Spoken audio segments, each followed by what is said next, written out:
నేను సకల విధాల ప్రయత్నం చేస్తున్నా.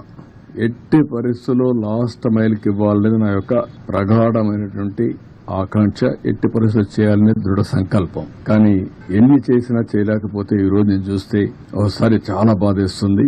ఒక అతను 1 సంవత్సరం అబ్బాయి తీసుకొని వచ్చాడు. తీసుకొని వచ్చి ఏడుస్తున్న దగ్గరికి వచ్చి, నా భార్య వదిలేసి వచ్చాను ఈ పిల్లవాడి కోసరం, వీడిని బతికించుకోవడం కోసరం నేను భార్యను కూడా వదిలిపెట్టి ఇక్కడికి వచ్చాను. పలానా ఇంట్లో ఉంది, నా భార్యను తీసుకురండి అని చెప్పి ఏడ్చే పరిస్థితికి వచ్చాడు. ఒక పెద్ద ఆయనైతే వైఫ్ డాటర్, మా ముందరిని ఆ వైఫ్ పెయింట్ అయిపోయే పరిస్థితికి వచ్చింది. ఆవిడ్ని తీసుకురావడానికి సమస్యలు. ముసలివాళ్లు నడవలేరు, బాగా వర్షపు నీళ్లు తడిచిపోయారు. తడిచిపోయిన తర్వాత బట్టలు కూడా లేవు, రోడ్డు మీద కూర్చునే పరిస్థితికి వచ్చారు. అవన్నీ చూసినప్పుడు ఎంత నిస్సహాయ స్థితిలో ఉన్నాం, ఎంత బాధాకరమైన పరిస్థితిలో ఉన్నాం అనే బాధ కలుగుతుంది. అందుకే ఈ రోజు మళ్లీ ఆలోచించాం.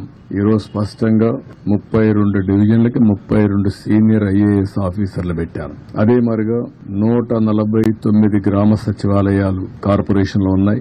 30 గ్రామ సచివాలయాలు రూరల్ ఏరియాలో ఉన్నాయి. 179 ఉన్నాయి. 179కి 179 మంది ఇన్ఛార్జెస్ పెట్టాం. ఒక గ్రూప్ 2 సర్వీస్ కింద, ఐఏఎస్ కింద ముఖ్యమైన నాయకులను పెట్టాం. వీళ్ళకందరికీ ఒక బోట్ గాని, ఒక వెహికల్ గాని, ఎక్కడెక్కడ ఏమున్నాయో అన్ని అనలైజ్ చేశాం.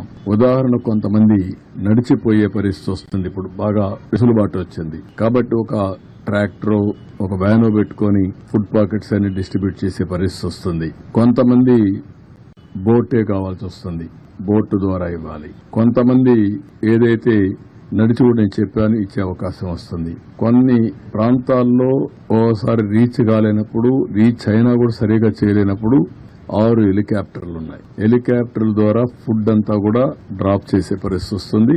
దానికి కూడా ప్రణాళికలు తయారు చేశాం. రేపంతా ఒక 6 హెలికాప్టర్ కూడా పనిచేస్తాయి. ఈరోజు కొత్తగా ఒక వినూత్నంగా ఏదైతే డ్రోన్స్ అన్ని ఒక 8 డ్రోన్స్ పెట్టి ఒక 10,000 మందికి ఫుడ్ పాకెట్స్ అందజేయగలిగాం.